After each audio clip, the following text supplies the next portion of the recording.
Let's talk about one of the single most important algorithms in modern AI, FlashAttention. And I'm not exaggerating when I say that without this one innovation, the AI world we live in today, with these incredibly powerful models that can handle huge amounts of text, it might not even exist. Every revolutionary technology sooner or later hits a wall, a fundamental speed limit that's baked right into its own design. For the transformer models that powered literally everything from ChatGPT to Midjourney, that wall was becoming a very, very big problem. So what happens when a small team of researchers figures out a way to just smash right through it? To really get what a big deal this was, we've got to rewind the clock to 2017. A landmark paper, Attention is All You Need, comes out and it introduces the transformer. And its secret sauce? A mechanism called self-attention. It's this brilliant way for a model to figure out which words in a sentence are most important to the others. It was genius, but it had a hidden and extremely expensive catch. And here is the villain of our story: quadratic complexity. What that means is, if you double the length of the text you're processing, you don't just double the work for the computer. Oh no, you quadruple it. Double the text again, and you're looking at 16 times the work. This O of n squared growth was this just brutal wall, making it ridiculously expensive to work with long documents, big images, or really anything with a long sequence. And hey, don't just take my word for it. The authors of the FlashAttention paper laid it out perfectly right in their introduction. This quadratic wall wasn't just some minor hassle. It was a fundamental roadblock to progress. It was stopping models from getting the long-term memory they needed to truly understand complex topics. Now, plenty of really smart people tried to fix this. Most of them came up with what are called approximate attention methods. Their main focus was on just reducing the total number of calculations, or flops. The logic was simple, right? Less math equals more speed. But the funny thing is, a lot of these methods, while looking great on paper, didn't actually speed things up much in the real world. Turns out, they were optimizing the wrong thing entirely. So, if just doing less math wasn't the answer, what was? What was the real bottleneck that everyone else seemed to be missing? Well, the secret wasn't hiding in the algorithm itself, but in how that algorithm talked to the computer hardware it was running on. And this right here is the core brilliant insight of the entire paper: I/O awareness. The problem wasn't the number of calculations, it was the memory.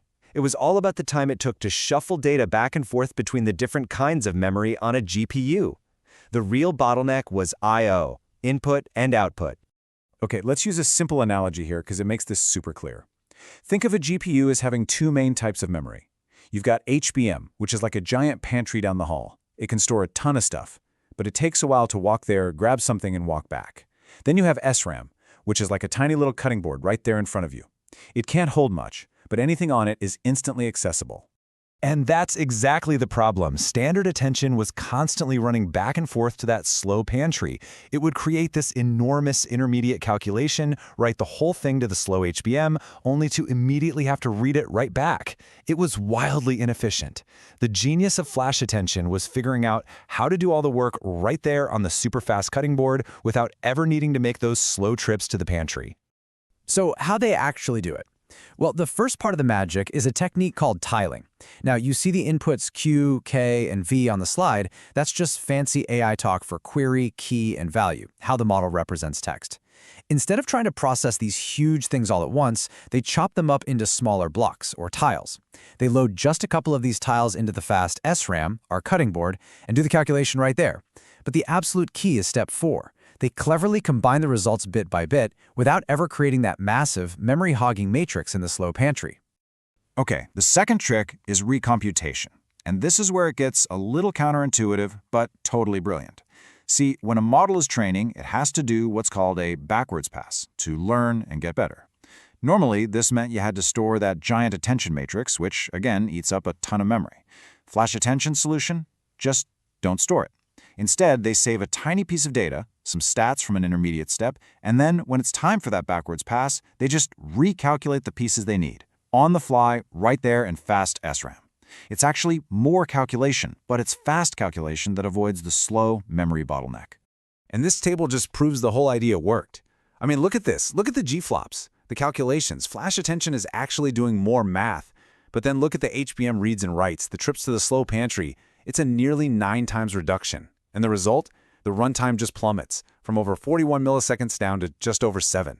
Trading a few fast calculations to avoid a ton of slow memory access was absolutely the winning move. So what did this mean in the real world for an end-to-end training run? It meant a 3 times speedup. A model that would have taken 3 weeks to train now took just 1. This wasn't some tiny incremental improvement. This was a complete phase shift in what was practical. And it wasn't just a one-off trick for GPT-2. They applied it to training BERT-LARGE, which is a big industry benchmark, and it beat the existing ML-perf world record by 15%. That proved this was a robust, real-world solution that worked across the board. But honestly, speed was only half the story. By getting rid of that huge n-by-n matrix, FlashAttention changed the memory requirements from that dreaded quadratic growth down to simple, manageable, linear growth. This was the key that really unlocked longer context. It wasn't just about how fast you could process a sequence anymore, it was about how long of a sequence you could even fit on the GPU to begin with.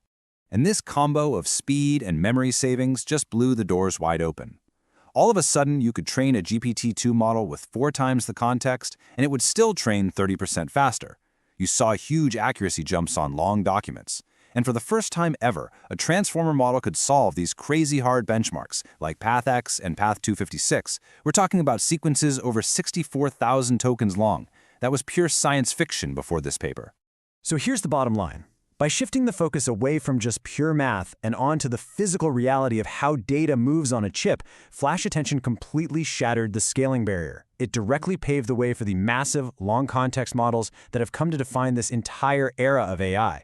It was a total paradigm shift, and it all came from a deep understanding of the hardware. Which kind of leaves us with this one big, fascinating question. The solution here wasn't some more complicated neural network. It was a smarter, hardware-aware way of doing things. As we keep building bigger and bigger models, the next quantum leap, it might not come from software alone. So what's the next overlooked fundamental principle of computing that's going to unlock the next AI revolution? This is for entertainment purposes only.